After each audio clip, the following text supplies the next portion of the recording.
So I want to add this presentation to the other video on evaluation that is in the collection. And you may find one or the other more helpful. So the evaluation question in the IBS process is, how does this passage with its message and its content, how does this apply today to a particular and specific context? So evaluation is about contemplating the applicability of Scripture.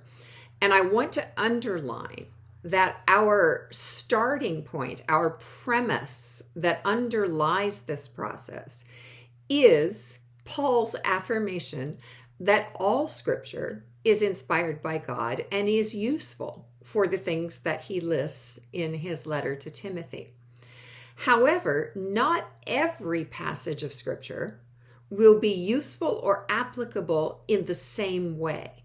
There's not a one-size-fits-all when it comes to applying Scripture. So the evaluation process takes us through that journey.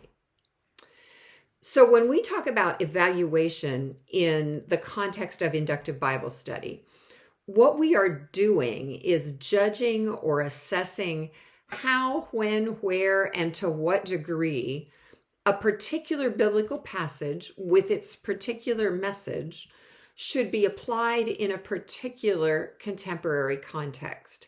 So we're always joining two things: a specific passage with its message and a specific contemporary context. Those two things are in view together during the evaluation process. And just a reminder that interpretation necessarily comes before evaluation, but it also interacts with it. This is part of that organic and sort of bi-directional nature of inductive Bible study.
So when we approach evaluation, after we've done the interpretation, we're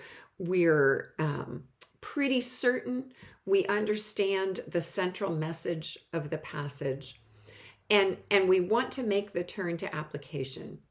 Here are some of the things that we need to consider as we're looking at the applicability of this passage. One of those decisions is particularity. How particular is the message of this passage to a specific historical cultural moment?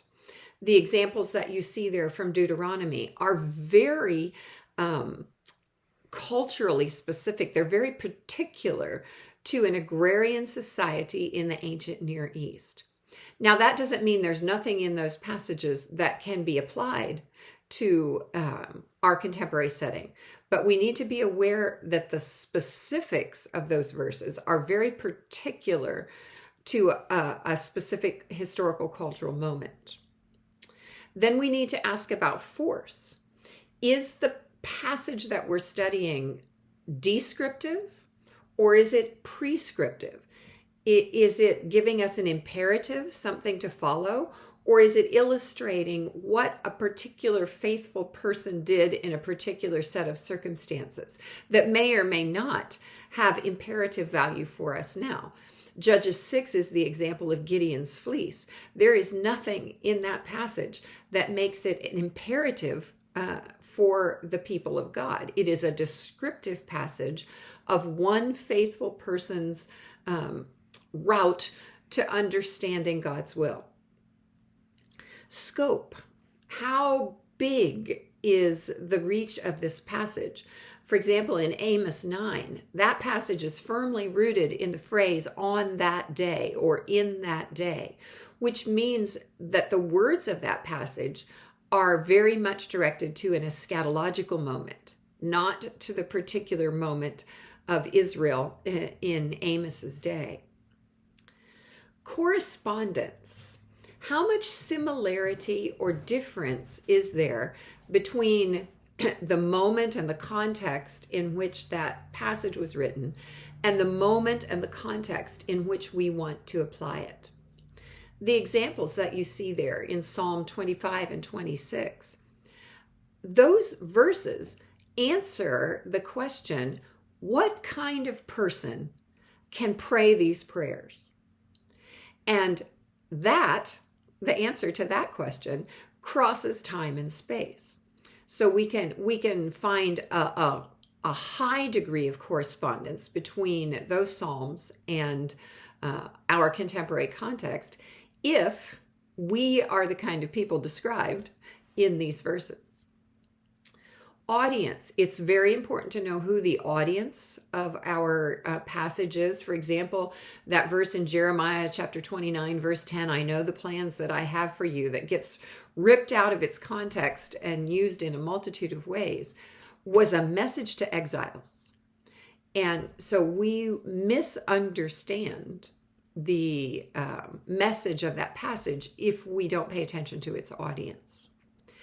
And then occasionally there is a factor called concession. There may be passages of scripture where we see the biblical writer or the voice of the Lord or the voice of Jesus, as in the case of the Sermon on the Mount, conceding something because of the sinfulness or the hard-heartedness of his audience. That recurring phrase in the Sermon on the Mount, "You have heard it said, but I say to you," indicates that the original interpretation of those Pentateuchal commands was, in a sense, a concession to the people's weakness and hard-heartedness. But Jesus is saying, now let me get to the heart of it. Let me tell you what God's actual expectations are. So concession is a factor that may come into play. What are some of the principles to keep in mind as we're evaluating? Well, one of the most important is the big story of Scripture. And that story is about a good and gracious God who acts redemptively over and over again to rescue people and restore them to right relationship with himself. So whatever application we are going to make of our passage needs to be consonant with and consistent with that big story. We also need to be aware if there is progress or a trajectory of revelation involved in the passage that we're studying. Is the message of this passage something that is unchanging from start to finish? From Genesis to Revelation, there is a consistent and unchanging perspective on this particular matter. Or is this something about which we see progress or movement in the biblical story, in the biblical revelation? And then biblical preferences. If you have Dr. Thompson's book, Bible Study That Works, I think it's on page 73 in that book, he encourages us to follow the preferences that are consistent in Scripture. And he names 4 of those. First of all, prefer the personal over the mechanical. Second, prefer liberty over legalism. Third, prefer faith over works. And finally, always prefer holy love above all else. So those are things to keep in mind as we are evaluating. Now, what kind of evidence will we use in our evaluation? This is not new. These are the same kinds of evidences that we considered in interpretation. But as we think about how to apply this message to a new setting, we need to keep in mind the literary context of the passage, the historical cultural background, the scriptural testimony, that trajectory that we just talked about, the progress of Revelation. Again, that trajectory is their movement in the canon on this particular issue. And then tradition, which means the interpretation of others. And I encourage you here to read widely, not just contemporary interpreters, but go back and read some of the ancient voices, the early church fathers and mothers. How did they apply this passage? And read widely in terms of culture. If you're from the dominant North American culture, read third world voices, read majority world voices, read people of color. And if you're reading from within a particular denominational context, read outside, read voices from other Christian traditions, and see how has the church understood this passage and applied this passage. So what's your process for evaluation? You need to start with a specific contemporary setting in mind. In other words, evaluation and application are not general. They are targeted to a specific group of people in a specific context. And then go back to those decisions that we talked about earlier. Let me see if I can go back to that slide. See if I can get back to that slide for you. No, it won't go back, sorry. But think about those key decisions that we talked about: particularity, force, scope, correspondence, audience, and concession. And raise some key questions about your passage related to those decisions. And then put together evidence and try to use evidence from all 5 of the categories that I mentioned on the previous slide, if that's possible. That's your process. Here's